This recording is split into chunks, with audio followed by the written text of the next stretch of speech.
wassalatu wassalamu ala Rasulillah Sayyidina Muhammad bin Abdullah wa ala alihi wa sahbihi wa man walah amma ba'du. Alhamdulillah, kita melanjutkan kajian-kajian kitab Aqidatul Awam, hadis tentang akidah atau tauhid, pelajaran tauhid, nadham, nadham pelajaran tauhid yang kita sudah di pembukaan. Salawat serta salam, setelah basmalah hamdalah, kemudian salawat serta salam, tsumma salatu wassalamu sarmada ala nabi khairi man qad wahadani, sudah kita bahas. Wa alihi sudah kita bahas juga, wa sahbihi wa man tabi' sabila dinil haqqi ghaira mubtadi'. Ini sudah kita bahas. Salawat serta salam kepada keluarga Nabi juga dan kepada para sahabat, wa man tabi' dan juga para pengikut. Sabila dinil haqqi ghairu mubtadi', yang menjalankan akidah syariat tanpa melakukan hal yang menyimpang dari syariat tersebut. Ghairu mubtadi' dalam artian bukan melakukan hal yang mubtadi', bid'ah. Bid'ah dalam arti bid'ah yang dilarang. Sesuai dengan hadis Nabi Muhammad SAW, bahwa Nabi menyatakan kullu bid'atin dhalalah wa kullu dhalalatin finnar. Setiap bid'ah itu dhalal dan setiap dhalal itu akan masuk ke neraka, sesat dalam artian. Nah, kemudian ulama mempunyai ulasan panjang tentang hadis ini, baik dari sudut pandang nahwu, kemudian dari sudut pandang mantik, kemudian dari sudut pandang hadis itu sendiri juga, dan lain sebagainya. Intinya, seperti Al-Imam Syafi'i rahimahumullahu ta'ala membagi bid'ah itu menjadi dua, yaitu bid'ah hasanah dan bid'ah sayyi'ah. Poinnya, bid'ah hasanah yang tidak bertentangan dengan Quran dan Sunnah. Yang sayyi'ah bertentangan. Poinnya itu. Nah, apapun yang ada pada zaman Nabi atau apapun yang ada pada zaman Nabi dan hal tersebut diketahui oleh Nabi dan Nabi menyetujui atau mendiamkan, atau Nabi melakukannya, maka ini sesuatu yang merupakan bagian dari syariat itu sendiri. Kemudian yang tidak ada pada zaman Nabi, zaman sahabat sepeninggal Nabi, zaman tabi'in sepeninggal sahabat, dan lanjut sampai zaman kita sekarang. Apapun hal-hal yang baru yang tidak ada pada zaman Nabi dan sahabat, ketika tabi'in melakukannya, belum tentu itu dhalal. Kalau dikatakan bid'ah, iya, karena tidak ada pada zaman Nabi kan. Tapi dhalal apa hasanat? Sesat ataukah baik? Lihat, kalau misalkan itu sesuatu kebaikan dan maslahat dalam agama kita, tidak ada masalah, baik. Contoh, kita tahu Al-Quran yang diturunkan oleh Allah kepada Nabi kita Muhammad SAW, pada zaman itu huruf hijaiyah ini, huruf hijaiyah tidak sama dengan huruf hijaiyah yang ada sekarang. Bentuknya sama, cuman nuktohnya beda. Dalam arti zaman singen, zaman dulu ya, tak itu tidak ada titiknya, tak mboten titiknya, ba tidak ada titiknya, ya tidak ada titiknya, dan selanjutnya. Kha, jim, zai, dha, dano titik EKB, ghain juga tidak ada titiknya. Jadi ba, tak niki mboten titiknya. Orang Arab pada zaman itu ketika sudah membentuk satu kalimat, mereka mampu memahami dan mampu untuk menentukan iki ba apa tak apa tak. Ya. Kemudian ketika Islam sudah berkembang sampai ke tempat-tempat negara-negara yang tidak lagi berbahasa Arab di negara tersebut, mulailah banyak timbul masalah tentang membaca huruf Arab tanpa titik tersebut. Karena ada yang keliru antara tak sama ba hingga menimbulkan masalah. Singkat cerita, pada zaman tabi'in itulah akhirnya disepakati memakai tanda baca. Tak, titik, ngatan ya, ba, titik, dan selanjutnya.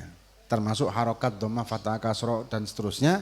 Hingga kita mampu membaca Quran, mampu membaca kitab, mampu membaca apapun yang berbahasa Arab, karena ada bantuan titik dan fathah, kasroh, harokatnya niku wau. Dan ini merupakan bid'ah juga. Ya, tapi bid'ah yang baik. Kalau kita lek basa Jawa niku antem kromo kabeh. Karena kul di sini kullu bid'atin, kul di sini bukan kul kabeh. Tapi kul di situ kalau ada mantik ya niku dinamakan kul juz'i, sebagian. Nah, bukan seluruhnya tapi sebagiannya. Dalam arti karena ada hadis-hadis yang lain yang juga menjadi penjelas tentang ini, yaitu apapun hadis Nabi ya, man sanna sunnatan hasanatan falau ajruha dan seterusnya yang kita lihat di situ menjelaskan tentang sanna sunnatan.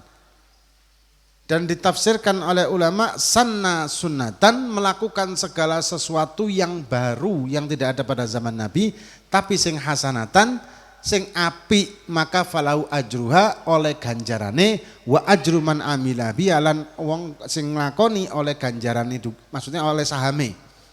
Ketika ada yang menirunya, maka dia mendapatkan sahamnya terus menerus.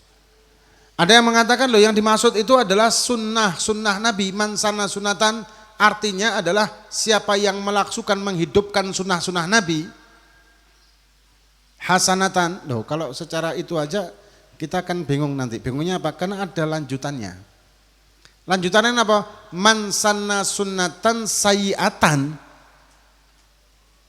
Kalau sunatan itu diartikan sunnah kanjeng Nabi, maka arti keduanya berarti sunnah kanjeng Nabi sing elek.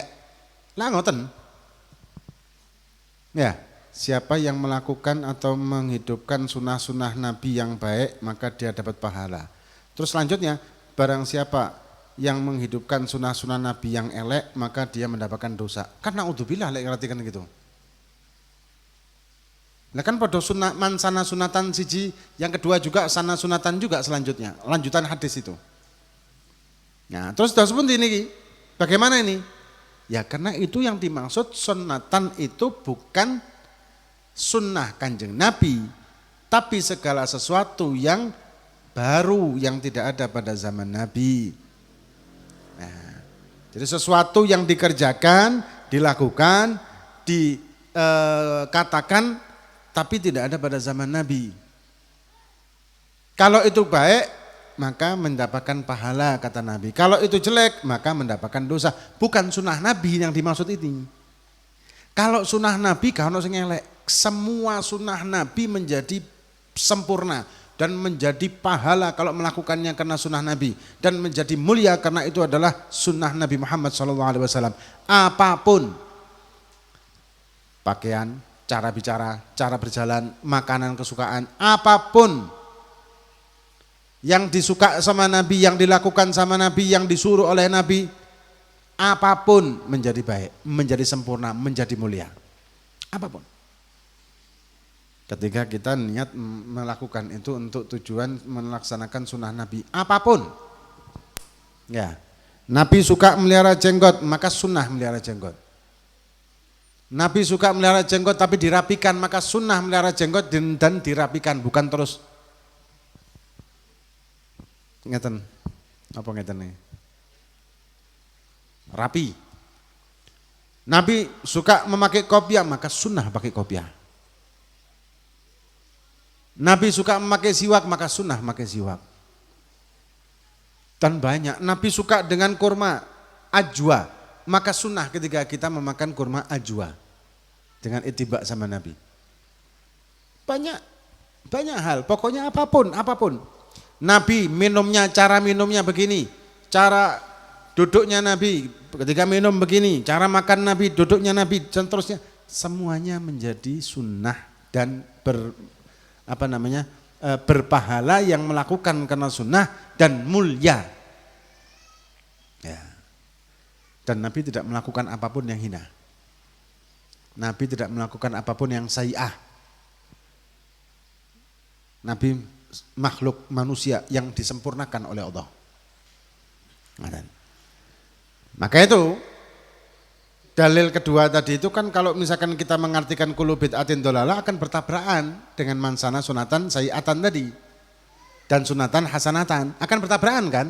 Lah maka itu ulama-ulama Imam Syafi'i dan juga Imam Izzuddin Ibn Abdus Salam juga sama menjelaskan dan membagi bid'ah itu malah menjadi 5. Oleh Imam Syafi'i 2, Imam Izzuddin Ibn Abdus Salam menjadi 5 bid'ah. Ada bid'ah wajib seperti belajar tauhid, belajar tajwid, belajar nahwu bagi wong sing badhe ngajar atau badhe mempelajari ilmu fikih dan ilmu tauhid, ilmu syariat pokoknya ya. Kan tidak bisa dia baca kecuali dengan nahwu. Kemudian walhasil banyak seperti juga melakukan sesuatu yang tidak mungkin dilakukan kewajiban kecuali sesuatu tersebut. Misalkan. Maka menjadi wajib. Apapun sih sebetulnya banyak ya wajib itu. Kemudian dikatakan enten male mengajar ilmu fikih, ilmu tauhid, ilmu tasawuf ini fardu kifayah sing ngajar. Belajare bagi yang mau melakukannya atau wajib melakukannya menjadi fardu ain. Tapi yang tidak melakukannya maka menjadi fardu kifayah. Nah, ini kan juga termasuk hal yang bid'ah. Kemudian ada yang bid'ah niku bid'ah sunnah. Seperti apa? Seperti gawe ribat, gawe pondok pesantren. Zaman Kanjeng Nabi kan mboten enten pondok pesantren. Zaman sakniki kuatah pondok pesantren. Ya, atau ngumpul tiyang untuk beristighosah bareng-bareng. Ini ki sunah, tahlilan, niku nggih sunah. Kenapa ngumpul-ngumpulkan wong? Apakah ada dalil tahlilan? Kalau tahlilannya secara spesifik wongkul kayak tahlilan yang kita lakukan ini memang tidak ada. Tapi kalau mengambil dalil-dalil dan kemudian dikumpulkan menjadi tahlilan banyak. Dalam tahlilan ada bacaan-bacaan zikir-zikir tertentu, sholawat, tasbih, tahlil dan seterusnya. Setiap amalia itu, setiap zikir itu ada dalil tersendiri. Dalil baca tasbih, dalil membaca la ilaha illallah, dalil membaca sholawat, dalil membaca yasin untuk orang yang meninggal. Itu kan kabeh kan? Kemudian dalil untuk mendoakan orang yang sudah meninggal, enten malih. Dalil sodakoh, suguhan gawe sing mayit, ono dalile. Dalil kumpul-kumpul untuk berzikir munajat kepada Allah, ada dalilnya, hadits kursi. Banyak kan? Sing gak ono dalile niku napa? Sing gak ono dalile suguhan rokok wae tahlilan. Nah niku gak ono dalile. Malah dosa niku iso-iso nggih ya. Tahlilan malah disuguhi rokok. Rakuan kok mari-mari tahlilan gitu loh. Kemudian sholat taraweh jamaah itu juga sunnah. Bid'ah itu zaman Kanjeng Nabi mboten enten sing jamaah kaya ngoten. Niki sunnah. Berjamaahnya sunnah dan itu tidak dikerjakan pada zaman Nabi tapi setelah Nabi pada zaman Sayyidina Umar bin Khattab. Ya. Tapi sing mboten sunnah niku malah traweh sing cepet sing gak ono tumakninane. Nah ini yang tidak sunnah. Kenapa? Gak sah kabeh mulai takbir sampai salam. Soalnya ya kayak balapan ngoten kan. Ya. Gak ono tumakninane blas. Kayak ngubar setoran. Nah itu yang bid'ah yang tidak berpahala malah bisa menjadi haram nantinya kalau dengan sengaja dia melakukan tersebut. Nah kemudian ada lagi bid'ah yang makruh sesuatu yang makruh pada zaman Nabi tidak ada dan itu menjadikan mudarat atau bisa menjadikan mudarat oleh sebagian orang kayak gitu. Atau bid'ah yang haram, ya sesuatu pada zaman Nabi tidak ada tapi sekarang ada dan itu bertentangan dengan Quran dan Sunnah dan lain sebagainya. Kayak narkoba, zaman Kanjeng Nabi tidak ada, yang ada khamr. Ya, narkoba, pil-pil, sabu, tak apa jenenge iku, sabu. Itu tidak ada pada zaman Nabi. Tapi apa hukumnya? Haram. Ini bid'ah memang iya, tapi ini haram. Atau pada zaman Nabi tidak ada yang meyakini bahwa Allah itu mempunyai bentuk, mempunyai jasad. Dan pada zaman sekarang ternyata ada kelompok yang mengatakan begitu, maka ini termasuk bid'ah yang dhalal. Ya. Atau pada zaman Nabi tidak ada orang-orang yang punya keyakinan kalau ada Nabi setelah Nabi Muhammad SAW, zaman sekarang ada. Nah ini termasuk bid'ah yang dhalal seperti itu. Jadi intinya segala sesuatu yang tidak ada pada zaman Nabi ini belum tentu dilarang. Selama dia tidak bertentangan dengan Quran dan hadis, maka diperbolehkan. Malah berpahala kalau sejalan. Ada nilai-nilai agamanya di situ. Ya, kalau seperti itu maka berpahala. Puasa atau melakukan puasa tertentu yang tidak ada pada zaman Nabi tapi tidak sama dengan syariat puasane, misalkan puasanya mulai subuh sampai isya. Ya, ini kan termasuk membuat-buat toh. Poso niku kan mulai subuh sampai maghrib, iki gak dilebihkan sampai isya atau dilebihkan sampai jam 10 malam. Nah, niki termasuk bid'ah sing haram. Karena melebihkan buka puasa dengan sengaja niku haram. Ya. Atau misalkan dia puasa tidak memakan sesuatu yang bernyawa, misalkan vegetarian. Nek bahasa kerennya niku nggih, vegetarian. Misalkan tidak makan ayam, iwak, kambing, daging-dagingan, pokoknya mangane ya sego putih, tahu, tempe ya, kerupuk, kecap, wis. Apa enak itu ya. Ini bagaimana hukumnya? Dilihat, kalau dia meyakini bahwa ini adalah syariat dan ini adalah merupakan kewajiban dan seterusnya, ini haram.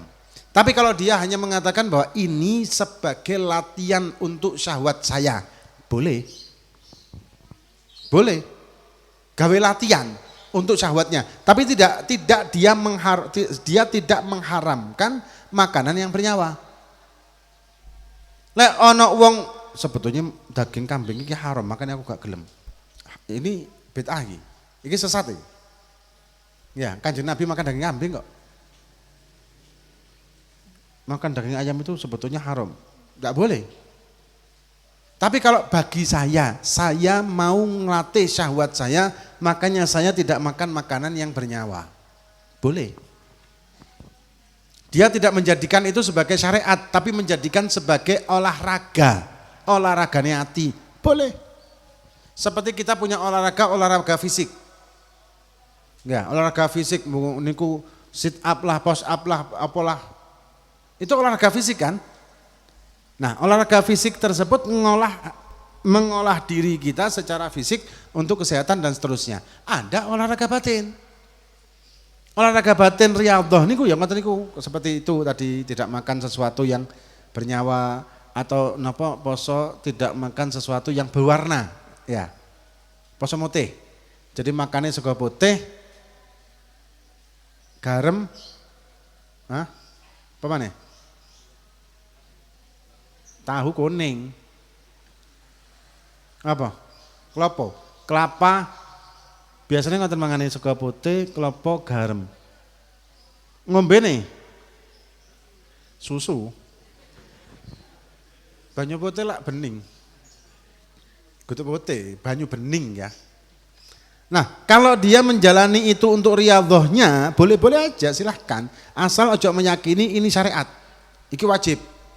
iki sing bener lah jangan. Kalau itu dilakukan maka ini merupakan bid'ah. Jangan menjadikan itu sebagai ibadah, tapi jadikan itu sebagai sarana latihan. Atau kalau puasa dengan waktu tertentu khusus yang tidak ada dalam syariat. Hadis dhaif juga tidak ada, maka tidak boleh. Saya puasa ini, kenapa? Karena saya waktu ini saya rabi. Jadi poso pas tanggal rabi nih, ngaten. Ya tidak boleh lah. Haram, bukan haram, hukumnya tapi makruh. Ya, kecuali kalau dia niatkan posonya itu poso sunnah mutlak biasa sekalian. Nah, itu kalau gitu boleh-boleh aja. Atau pas dino harinya sekalian tanggal 11 tanggal berapa tanggal 28, 29, 30 Ayamul Bid Ayamul Sud atau Ayamul Bid 13, 14, 15 tiap bulan ya boleh-boleh aja. Atau pas Senin atau pas Kamis. Ya, karena dia puasanya puasa Seninnya pas bertepatan dengan hari kelahiran atau hari pernikahan misalkan. Boleh.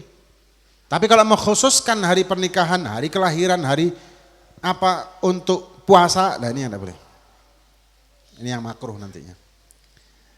Walhasil intinya segala sesuatu amaliyah yang dilakukan oleh para ulama-ulama kita, amaliyah-amaliyah itu semuanya punya dalil. Yang saya maksud adalah amaliyah-amaliyah Ahlussunnah wal Jamaah. Semuanya punya dalil.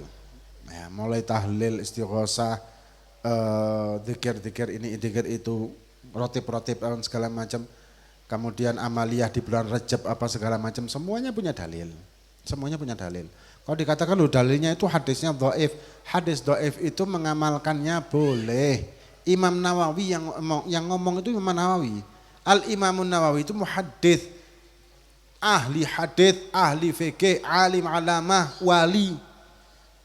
Dan banyak kitab-kitabnya diakui oleh semua madhab. Ya, Imam Nawawi ngomong, lek ngelakoni hadis dhaif itu boleh untuk fadilah amal saja silahkan, tapi tidak bisa dipakai untuk dalil hukum.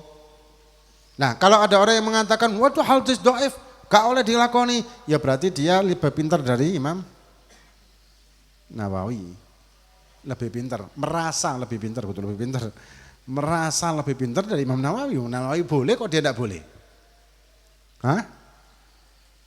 Kadang ada juga di mazhab Syafi'i, Imam Syafi'i dalam satu kitabnya menyatakan boleh. Tapi dia mengatakan, oh gak oleh ini berarti kan kita membantah Imam Syafi'i. Kecuali kalau mazhab yang lain ya silahkan lah, kita mazhabnya mazhab Syafi'i, ya kita mengikuti apa yang di Syafi'i. Atau ada lagi dalam mazhab Syafi'i dikatakan tidak boleh, tapi di Imam Nawawi kok boleh. Ini namanya pembaharuan mazhab. Contoh, masalah nyungkur jenggot, Imam Syafi'i di kitabnya menyebutkan haram. Sama dengan mazhab Hambali dan yang lain, Hanafi. Tapi kemudian kesini ulama-ulama seperti Imam Nawawi dan lain-lain memakruhkan. Ini pembaharuan. Ya, ono sing ngomong jurune ati alhamdulillah untung dimakruhno. Hah, nggih. Enten sing ngomong dalam hatinya ngaten untung dimakruhno. Nah, maksudnya itu penjelasan bahwa ada perubahan-perubahan pembaharuan di dalam mazhab Syafi'i. Nah, ini sedikit banyak tentang masalah bid'ah karena waktunya mepet memang. Insyaallah akan kita lanjutkan di Jumat Pon yang akan datang. Moga-moga bermanfaat bagi kita fid dini wad dunya wal akhirah. Wallahu a'lam bissawab.